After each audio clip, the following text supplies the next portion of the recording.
Don pictures Akash Bhaskaran தயாரிப்பில் சுதா கொங்குரா இயக்கத்தில் சிவகார்த்திகேயன், ரவி மோகன், அதர்வா, ஸ்ரீலீலா நடிக்கும் பராசக்தி ஜனவரி 10 முதல் திரையரங்குகளில். இப்போது புதிய அறிமுகம் ஆச்சி ஹோட்டல் சாம்பார் 50 கிராம் ரூபாய் 20 மட்டுமே.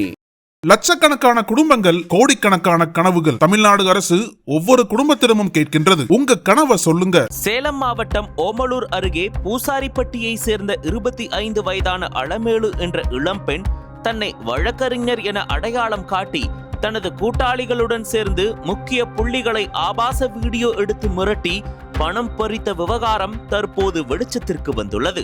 இதுவரை 13 பேர் அளமேலு வலையில் சிக்கியுள்ளனர்.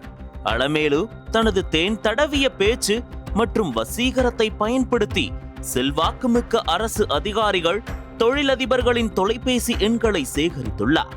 அவர்களை ஆசை வார்த்தை கூறி தகாத உறவுக்காக தனது வீட்டிற்கு அழைத்து வந்து மறைந்திருந்த கூட்டாளிகள் உதவியுடன் திடீரென தாக்கி ஆடையின்றி ஆபாச வீடியோ எடுப்பதை திட்டமாக கொண்டிருந்துள்ளார். அடுத்த கட்டமாக அந்த வீடியோக்களை காட்டி மிரட்டி லட்சக்கணக்கில் பணம் பறித்தனர். இந்த கும்பலின் மூளையாக இருந்தவர்கள் ஜனார்த்தனன் மற்றும் ஜன அம்சப்பிரியன் என்ற இரு சகோதரர்கள். அந்த இருவருடன் தொடக்கத்தில் அளமேலுக்கு பழக்கம் ஏற்பட்டுள்ளது. இதையடுத்து மூவரும் தனிமையில் இருந்ததோடு பணம் பறிக்கும் நோக்கில் திட்டம் தீட்டியுள்ளனர்.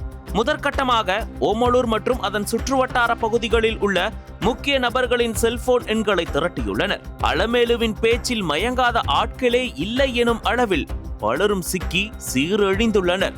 பஸ் டிரைவர் முதல் பவர் புள்ளிகள் வரை அளமேலுவின் வேட்டைக்கு இரையாகியுள்ளனர். இவர்களில் பலரும் அவமானத்திற்கு பயந்து போலீசுக்கு போகவே இல்லை. மேலும் அளமேலு கேட்ட பணத்தையும் பலர் கொடுத்துள்ளனர். இந்த லிஸ்டில் லேட்டஸ்ட் வரவுதான் ஓமலூர் காவல் உதவி ஆய்வாளர் ஒருவர். அவரிடம் பெரிய அளவில் பணம் மற்றும் நகைகளை பறித்தபோது இந்த மோசடி வெளியே தெரிந்தது. பூபதி அளித்த புகாரின் அடிப்படையில் மாவட்ட காவல்துறை வேட்டையில் இறங்கியது. அளமேலு உட்பட முதல் கட்டத்தில் 9 பேர் கைது. தற்போது மேலும் சிலர் கைது செய்யப்பட்டுள்ளனர். அளமேலுவின் செல்போன் ஆய்வில் பல முக்கிய புள்ளிகளின் ஆபாச வீடியோக்கள் சிக்கியுள்ளது தெரிய வந்துள்ளது. இது தொடர்பாக மாவட்ட காவல்துறை தரப்பில் கூறியதாவது, இக்கும்பலால் பாதிக்கப்பட்டவர்கள் யாராவது இருந்தால் அச்சமின்றி புகார் அளிக்கலாம். அவர்களின் அடையாளம் ரகசியமாக வைக்கப்படும். இந்த சம்பவம் சேலம் மாவட்டத்தில் பெரும் அதிர்ச்சியை ஏற்படுத்தியுள்ளது.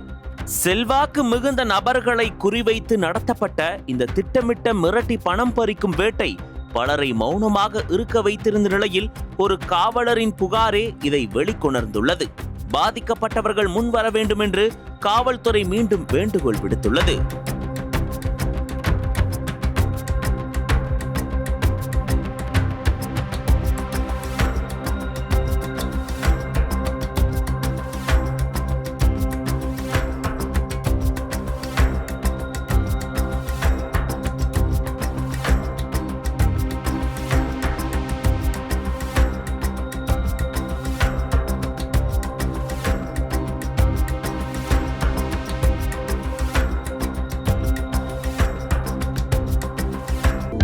அனல் பறக்கும் செய்திகளை அப்டேட் செய்து கொள்ள நக்கீரன் களத்தை இப்பவே சப்ஸ்கிரைப் பண்ணுங்க.